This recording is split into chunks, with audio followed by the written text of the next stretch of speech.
हरे कृष्ण कृष्ण कृष्ण हरे हरे, हरे राम राम राम हरे हरे। अध्याय 9, श्रीमद् भगवद गीता, श्लोक संख्या 29। समोऽहं सर्वभूतेषु न मे द्वेषो अस्ति न प्रियः, ये भजन्ति तु मां भक्त्या मयि ते तेषु चाप्यहम्। ये श्लोक श्रीमद् भगवद गीता के राज्य विद्या राजयोगी योग का अत्यंत महत्वपूर्ण सिद्धांत प्रस्तुत करता है। इसमें भगवान श्री कृष्ण अपनी दिव्य प्रकृति का एक अत्यंत सूक्ष्म और गूढ़ पहलू प्रकट करते हैं, और वो क्या है? एक ही पॉइंट है वो पॉइंट क्या है? इम्पार्शियलिटी, समता। उनकी समता है सभी के साथ, लेकिन भक्तों के लिए विशेष प्रेम है। समता है लेकिन भक्तों के लिए विशेष प्रेम है। हम ऊपर ऊपर से देखें, पहली दृष्टि में हमें लग सकता है कि विरोधाभास है, ये कंट्राडिक्टरी है। भगवान कहते हैं इम्पार्शियल हैं और भक्तों से विशेष प्रेम करते हैं, तो इम्पार्शियल कैसे हो गए? फिर तो पार्शियलिटी हो गई। लेकिन भगवान कह रहे हैं मैं सब में समान हूं, ना कोई मेरा प्रिय है ना अप्रिय है। फिर तुरंत कहते हैं कि जो भक्ति पूर्वक मेरी सेवा करता है वो मुझ में है और मैं उसमें हूं। ये भी भगवत गीता में कहा है भगवान। तो इस गहरे रहस्य को समझना इस श्लोक का सार है। तो यहां जब भगवान की समता की बात की जा रही है तो सूर्य का उदाहरण है। भगवान कहते हैं समोहम सर्वभूतेषु, मैं सभी जीवों में समान हूं। इसका अर्थ है कि भगवान किसी के साथ पक्षपात नहीं करते। वैदिक प्रमाण क्या है? यह सिद्धांत श्रीमद् भागवतम के दूसरे कैंटो के 9वें अध्याय के 29वें श्लोक में भी आता है, जहां कहा गया है कि भगवान सबके हृदय में परमात्मा के रूप में स्थित हैं और सबको उनके कर्मों के अनुसार फल देते हैं। अभी आधुनिक उदाहरण समझ लीजिए इसको समझने के लिए, कि जैसे सूर्य सब पर समान रूप से प्रकाश डालता है, अच्छे व्यक्ति पर भी चमकता है वो और बुरे व्यक्ति पर भी। सूर्य पक्षपात नहीं करता। तुम्हारे कर्म तुम्हें पक्षपात करके या सही निर्णय करके समझाने वाले हैं कि आगे क्या होने वाला है। सूर्य कुछ नहीं करेगा। यदि कोई व्यक्ति अपने घर का दरवाजा ही बंद कर ले तो सूर्य का प्रकाश अंदर कैसे आएगा? इसी तरह से भगवान ने जो आपको बुद्धि दी है, भगवान ने आपको जो ज्ञान दिया है, भगवान ने जो आपको शक्ति दी है, उसको आप दूसरे कामों में लगा दो, भगवान के प्रति ना लगाओ, तो वो ज्ञान और वो शक्ति, वो ऊर्जा सब बेकार है। इसमें भगवान का दोष नहीं है, जैसे सूर्य का दोष नहीं है, बल्कि व्यक्ति का चुनाव है कि वो खिड़की दरवाजे खोल के रखे तो प्रकाश अंदर आएगा, खिड़की दरवाजे बंद करके रखे तो प्रकाश अंदर नहीं आएगा। सूर्य का क्या दोष है? तुम्हारा दोष है। इसी प्रकार भगवान सबको समान अवसर देते हैं, लेकिन जो व्यक्ति उनसे जुड़ता है वही उनकी कृपा को अनुभव करता है, दूसरा और कोई नहीं करता। ट्रेन सबको दिखती है स्टेशन पे खड़े होकर, लेकिन जो टिकट लेकर चढ़ता है वो उस ट्रेन के सफर को एंजॉय करता है, और जो टिकट लेकर नहीं चढ़ता है वो प्लेटफॉर्म पर खड़े होकर देखता रहता है। बस ट्रेन तो सबके लिए है, ठीक है। तो दूसरी बात है यहां पर, ना मे द्वेषो अस्ति ना प्रियः, ना कोई शत्रु है ना कोई विशेष तौर पर प्रिय है। भगवान स्पष्ट कहते हैं कि उनका कोई शत्रु नहीं है और कोई विशेष प्रिय भी नहीं। तो श्रीमद् भगवद गीता 5.29 में भी कहा गया है कि भगवान सभी यज्ञों और तपस्याओं के भोक्ता और सबके परम मित्र हैं।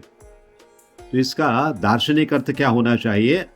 जो फिलॉसॉफिकल मीनिंग है इसका, वो ये होना चाहिए कि भगवान द्वेष का मतलब क्या होता है? हेट।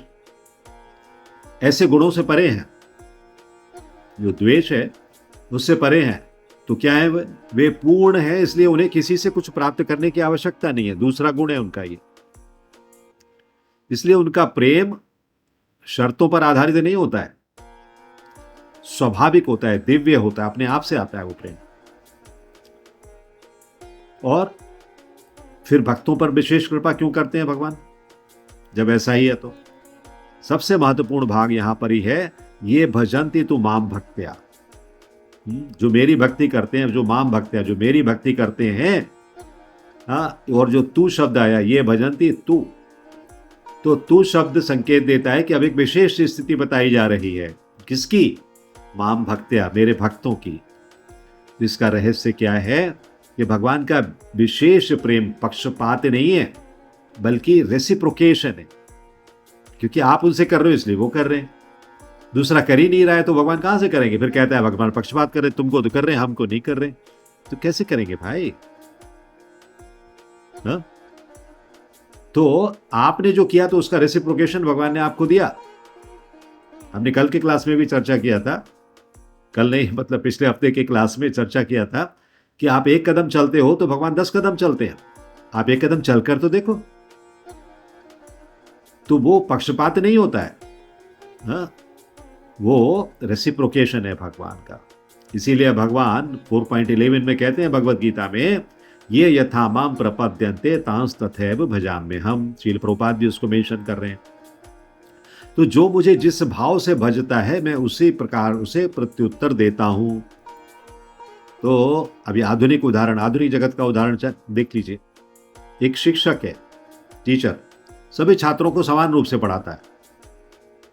ऐसा नहीं है कि आगे के 10 बैठे हुए उनको कुछ और पढ़ाएगा, पीछे के 20 बैठे हुए उनको कुछ और पढ़ाएगा, नहीं, सबको एक जैसा पढ़ाता है। लेकिन जो छात्र ध्यान से पढ़ता है, प्रश्न पूछता है, जिज्ञासा करता है, शिक्षक स्वाभाविक रूप से उसकी अधिक सहायता करता है। क्या ये पक्षपात है? नहीं, ये रिस्पॉन्सिव है। रिस्पॉन्सिव नहीं, रेसिप्रोकेशन है, प्रतिक्रिया है। आप पूछोगे तो आपको पता लगेगा, आपको और ज्यादा एक्सप्लेन किया जाएगा। नहीं पूछोगे, बैठे बैठे पीछे मोबाइल देखते रहोगे तो कुछ नहीं मिलने वाला। टीचर ने क्या पढ़ाया पता ही नहीं है। दूसरा उदाहरण, मोबाइल नेटवर्क का। मोबाइल टॉवर सब जगह सिग्नल भेजता है ना? भगवान की तरह सब जगह उपस्थित है वो। जिसका फोन ऑन है और नेटवर्क सही है, पैसा भरा हुआ है, उसने प्लान लिया हुआ है, उसे सिग्नल मिलेगा। और जिसका फोन ऑफ है, प्लान भी ऑफ है, प्लान भी नहीं है कुछ उसका, उसे कुछ नहीं मिलेगा।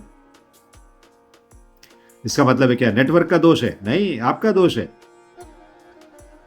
आपने प्लान नहीं लिया, आपने फोन ऑफ करके रखा हुआ है। इसी तरह से भगवान का कोई दोष नहीं है। अब आप कहोगे कि कंपनी वाला जो है ये मिस्टर एक्स के लिए तो फेवर कर रहा है, उसको तो नेटवर्क आ रहा है, मेरे को नहीं आ रहा है, तो आएगा कैसे प्रभु? नहीं आ सकता। तो भगवान का प्रेम उसी टॉवर की तरह से हमेशा उपलब्ध है, लेकिन भक्ति रिसीवर को ऑन करने वाली होती है। मोबाइल में एक रिसीवर होता है ना, जो आपका डेटा पकड़ता है। तो भक्ति है वो व्यक्ति के जीवन में, जीव के जीवन में। रिसीवर को ऑन करके रखो आप, प्रेम आने लगेगा भगवान का। मतलब भक्ति का रिसीवर ऑन कर दो तो भगवान अपना प्रेम देने लगते हैं। तीसरा उदाहरण, एक बैंक के अकाउंट का। सबके बैंक में अकाउंट होंगे, है ना? बैंक सबको सेवा देता है, लेकिन जिसके खाते में पैसा जमा है वही निकाल सकता है। तो जिसका खाते में 0 बैलेंस है वो कैसे निकालेगा भाई? वो कहेगा बैंक पहले इसमें डालो लाकर, फिर निकालना। तो भक्ति जो है ऐसा ही एक स्पिरिचुअल डिपॉजिट है, आध्यात्मिक डिपॉजिट। जितनी भक्ति करोगे उतना ही डिपॉजिट बढ़ता जाएगा, भगवान आपको उतना ही इंटरेस्ट उसमें और देते रहेंगे और आप प्रसन्न रहोगे। और जब भगवान की कृपा हो जाती है तो आप उस भक्ति के डिपॉजिट को विड्रॉल करने लगते हो। बैंक में चेक साइन करके पैसा निकालते हैं ना, तो जब कृपा मिलने लगती है इसका मतलब है आप भक्ति को विड्रॉल कर रहे हैं। तो इस तरह से आगे क्या कहते हैं, मयि ते तेषु चाप्यहम्। ये श्लोक का सबसे गहरा भाग्य है। यहां पर भक्त भगवान में स्थित होता है।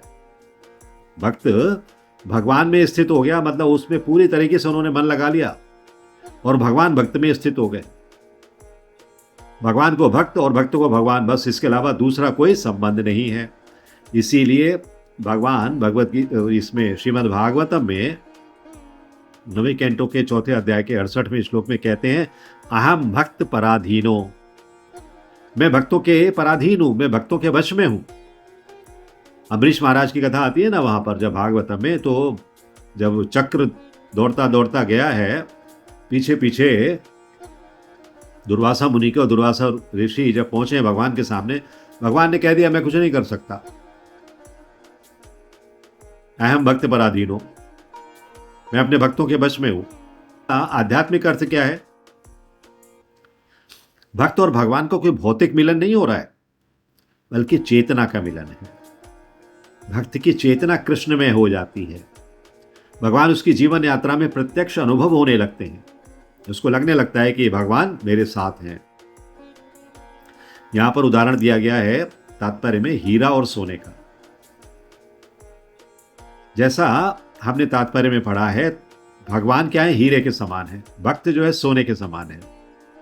अभी उस सोने में हीरे को बिठा लो ना, तो हीरे की भी शोभा बढ़ेगी, सोने की भी शोभा बढ़ेगी, दोनों की शोभा बढ़ेगी। इसका गहरा अर्थ क्या है कि भगवान की महिमा भक्त के माध्यम से प्रकट होती है और भक्त भगवान के संपर्क से दिव्य बन जाते हैं। भगवान का संपर्क होता है, भगवान से कृपा मिलती है, तो भक्त दिव्य हो जाते हैं। बादल और वर्षा का उदाहरण दे रहे हैं यहां पर। भगवान सब पर समान कृपा कर रहे हैं, जैसे बादल वर्षा करते हैं। चट्टान पर गिरती है, कोई परिणाम नहीं, लेकिन वही बारिश जब खेत में गिरती है तो फसल उगती है, घास फूस उगती है, पेड़ पौधे उगते हैं। तो भक्ति ऐसी उपजाऊ भूमि है जिस पर की कृपा की वर्षा जब भगवान करते हैं तो भक्ति और पुष्पित और पल्लवित होती है। तो भक्ति जो नॉर्मल कर्म है ना, सामान्य कर्म, इनसे परे की एक दिव्य प्रक्रिया है। तात्पर्य में एक बहुत महत्वपूर्ण बात कही गई है कि भगवान और भक्त का संबंध कर्म के नियम से परे है। इसीलिए भगवान श्रीमद् भगवद गीता 18वें अध्याय के 66वें श्लोक में बता देते हैं, सर्वधर्मान् परित्यज्य मामेकं शरणं व्रज। सब कुछ छोड़ के आ जाओ, कोई कर्म मत करो, मेरे पास आ जाओ, मेरी शरणागति ले लो। तो जब जीव भगवान की शरण ले लेता है तो वो कर्म बंधन से ऊपर उठ जाता है। आधुनिक जीवन में इसे कैसे समझे, हमारा वर्क प्लेस है। यदि हम निष्पक्षता मतलब फेयरनेस दिखाते हैं तो हम भगवान के इस गुण को जीवन में उतारते हैं। भाई जो न्याय के हिसाब से होने वाला है वही होगा, कोई किसी के साथ पक्षपात नहीं है। संबंधों में देख लें, बिना शर्त के प्रेम करना, लेकिन जो हमें प्रेम देता है उसके साथ गहरा संबंध बन जाता है। तो भगवान और भक्त का भी ऐसा ही है। जब भक्त भगवान को प्रेम देता है तो उससे भगवान का विशेष संबंध बन जाता है। भगवान पक्षपात नहीं कर रहे हैं, उन्हें प्रेम मिल रहा है तो वो प्रेम दे रहे हैं। जो प्रेम ही नहीं दे रहा है तो उसे प्रेम कहां से मिलेगा। तो यहां पर ये जो बात कही जा रही है ना, इससे हमें क्या समझना चाहिए कि भगवान हमेशा न्याय करते हैं, अन्याय नहीं करते। जब भक्त प्रेम करने लगता है तो उसकी सारी ईर्ष्या समाप्त हो जाती है, उसकी सारी शिकायतें समाप्त हो जाती हैं और वो भगवान के साथ खुले प्रेम में जुट जाता है। तात्पर्य में यह भी बताया श्रील प्रभुपाद ने कि भगवान और जीव में कोई संबंध नहीं है मायावाद में, लेकिन भक्ति के दर्शन में भगवान और जीव में प्रेम पूर्ण आदान प्रदान होता है ना, एक्सचेंज ऑफ लव होता है वहां पर। यही भक्ति की विशेषता है कि भगवान के साथ पर्सनल संबंध बन जाता है। तो ये श्लोक हमें 3 स्तरों पर शिक्षा दे रहा है। पहला स्तर जो दार्शनिक स्तर है, फिलॉसफिकल, कि भगवान निष्पक्ष हैं, पूर्ण हैं और सब में समान है। ठीक है। दूसरा स्तर आध्यात्मिक स्तर, इसमें क्या कहते हैं कि भक्ति भगवान को आकर्षित करती है। ये नियम नहीं है, ये प्रेम का विज्ञान है। भक्ति भगवान को आकर्षित करती है। आप भक्ति करने लगते हो, भगवान आकर्षित होते हैं आपकी तरफ कि ये भक्त मेरा भक्ति कर रहा है। तो ये नियम की बात नहीं है, चूंकि आप प्रेम दे रहे हो इसलिए प्रेम मिलता है आपको भगवान से। और तीसरा व्यवहारिक स्तर, प्रैक्टिकल में, हम भी निष्पक्ष रहें लेकिन प्रेम का आदान प्रदान करते रहें, बस, और कुछ नहीं चाहिए। तो निष्कर्ष क्या है इस श्लोक का कि भगवान श्री कृष्ण का ये कथन कि मैं सब में समान हूं, हमें ये सिखाता है कि परम सत्य किसी के साथ अन्याय नहीं करता। एब्सोल्यूट ट्रुथ जो है ना, supreme personality of God head का, किसी के साथ अन्याय नहीं करता।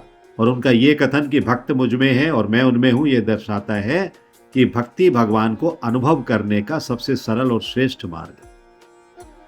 भक्ति के माध्यम से आप भगवान का अनुभव कर सकते हैं बहुत आसानी से। क्यों? क्योंकि भगवान का प्रेम हमेशा उपलब्ध है, सबके लिए उपलब्ध है। आप अटेम्प्ट करके ले रहे हो तो आपको मिल रहा है, जो अटेम्प्ट ही नहीं कर रहा है उसको क्या मिलेगा। और भक्ति उस प्रेम को अनुभव करने की एक कुंजी है, की है। तो इस की को जो खोलेगा वो पाएगा। उस की को सिर्फ देखता ही रहेगा या की तक पहुंचेगा भी नहीं तो वो क्या पाएगा? कुछ नहीं पा सकता। इसीलिए भक्त हमेशा भगवान को प्रिय होता है। एक और उदाहरण देकर इसको पूरा करता हूं। घर में माँ बाप हैं, पेरेंट्स हैं ना, वो 4 बच्चे हैं।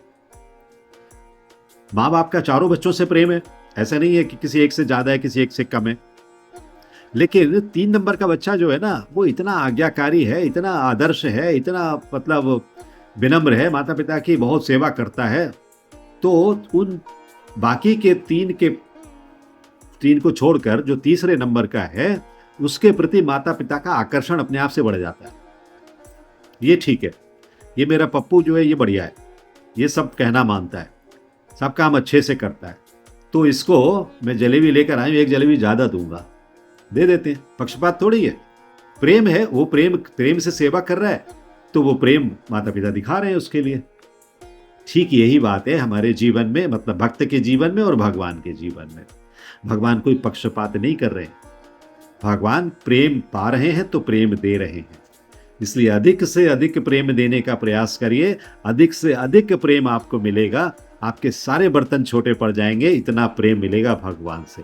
हरे कृष्ण कृष्ण कृष्ण हरे हरे, हरे राम राम राम हरे हरे, हरे Krishna. If you like this video, press the like button and share it with your family and friends. If you want to watch more such videos, please subscribe to our channel, and for getting updates, press the bell icon.